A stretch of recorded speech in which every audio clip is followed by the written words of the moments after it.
इस वक्त की बड़ी खबर से बुलेटिन की शुरुआत कर लेते हैं, जो कि दिल्ली से आ रही। दिल्ली के वजीर आला अरविंद केजरीवाल ने मीटिंग तलब की है। जेएनयू तशद्दुद मामले पर यह मीटिंग तलब की गई है।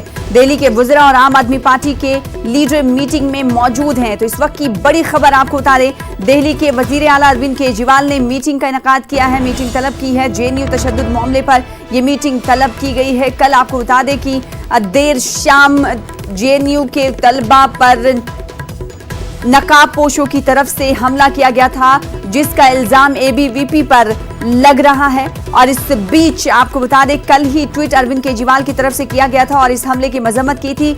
आज सुबह ही जेएनयू तशद्दुद मामले पर आम आदमी पार्टी ने मीटिंग तलब की है और दिल्ली के वज़रा और आम आदमी पार्टी के लीडर इस मीटिंग में मौजूद हैं। तो इस वक्त की बड़ी खबर आपको दे दें, दिल्ली के वजीर आला अरविंद केजरीवाल ने जेएनयू तशद्दुद मामले पर एक मीटिंग तलब की है और इस मीटिंग में आम आदमी पार्टी के लीडर और वज़रा मौजूद हैं। इस